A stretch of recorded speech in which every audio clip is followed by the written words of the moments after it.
Beyond the mask. Let's talk about the bizarre phenomena of corpse makeup in the music industry, and why many musicians and artists use this type of makeup in their performances. So the past few days I was having conversations with my friend about spiritual warfare, and he told me that he was keeping up with my videos on the jester entities, and he was fascinated with the fact that many psychedelics like DMT, shrooms, ayahuasca open people up to another realm, and the type of entities that they see that are very common in this other realm is known as the jesters. In my videos, I also talked about something very interesting known as the Pueblo clowns. Now, the jester spirits are known throughout the world. A tribe that I mention pretty often is the Pueblo natives in the Americas, and the Pueblo natives have this tradition of dressing up like a Pueblo clown.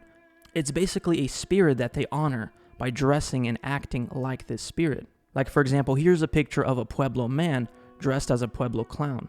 You see he's got that whole mime look going for him. He's wearing the black and white makeup. He has these interesting protrusions coming out of the head. He has the black and white stripes. And I believe there's a very similar connection between this practice and what people do in the music industry today when it comes to wearing something known as corpse makeup. I believe corpse makeup is also significant and it actually has spiritual purposes, and it's not just for theatrics. Just like the shamans in many of these tribes who invoke spirits and then dress and act and are influenced by them, I believe musicians that invoke spirits through all kinds of gateways, such as drugs, trauma, and witchcraft, also invoke spirits, and these spirits influence these musicians to dress and act like them, and also influence the chaotic music that they make. So anyway, let's talk about corpse makeup and what it is, the history of it. Corpse paint is a style of black and white makeup used by black metal bands for concerts and other performances. The makeup is used to make the musician appear inhuman, corpse-like, or demonic, and perhaps is the most identifiable aspect of the black metal aesthetic.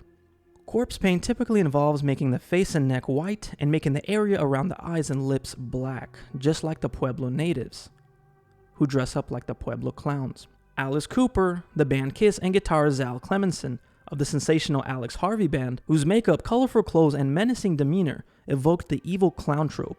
And then later that decade, punk rock bands became popular, and bands like the Misfits and David Vannon of The Damned also wore this type of style of makeup. In the 1980s, Hellhammer and King Diamond of Merciful Fate used face paint that is similar to corpse paint as early as 1978.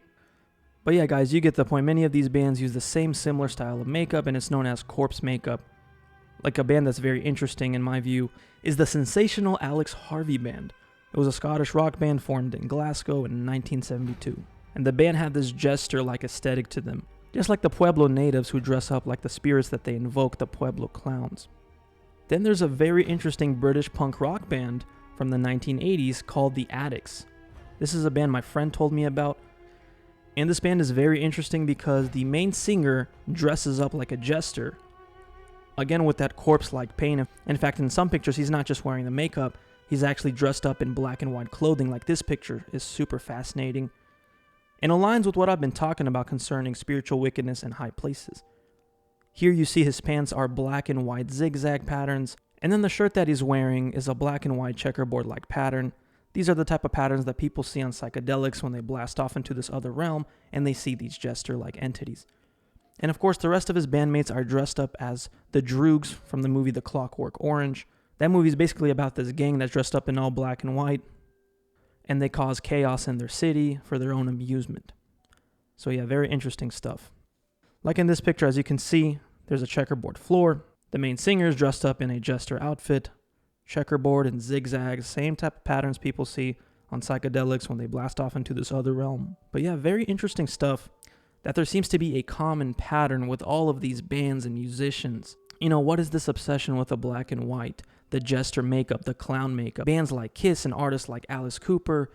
And another musician I talked about in one of my recent videos is Bob Dylan. During the 1970s for one of his tours, he also wore jester-like makeup to look like a mime, and he claimed it was for theatrics. Maybe all these bands and musicians are actually influenced by wicked spirits, hence why they do the same thing that shamans do, such as the Pueblo natives, where they dress up like the Pueblo clowns to copy the spirits that they are invoking, to dress like them, to act like them, to be influenced by them.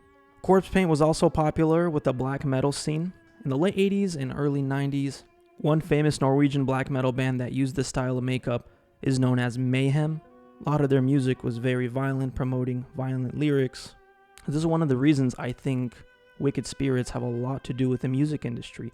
And this fascination with corpse makeup, clown jester makeup, I don't think they do this on accident. I think they're invoking real spirits to get them to dress and act like them and be influenced by them, and their music to be influenced by them. Because as we learned on this channel, negative emotional energy, wicked spirits feed off negative emotional energy. And this sounds like the plot of a horror movie, but fact is stranger than fiction. My view on all this is that these wicked spirits, these jester-like chaotic entities, are influencing these musicians to make destructive music, to get all their fans and followers to feel these same emotions so that more wicked spirits can oppress people and feed off their negative emotional energy. In fact, there was actually a study done on heavy metal, and it finds that heavy metal listeners are more anxious and more depressed.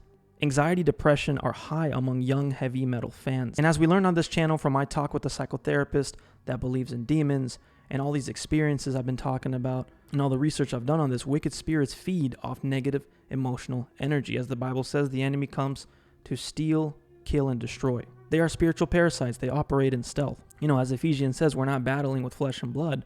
We are battling spiritual wickedness in high places. So yeah, the whole jester makeup that all these bands and musicians use, it's all very fascinating. And I think it has a lot more to do with the spiritual world than people think. But yeah, music is a very powerful thing, and I've mentioned this in other videos, but music has the ability to change your emotional state like that with a snap of a finger. And it's no surprise that the devil's in the music industry. I mean, he used to be the angel of music. Another thing I wanted to mention is goth makeup as well. Goth makeup has a very similar look to the whole corpse makeup look.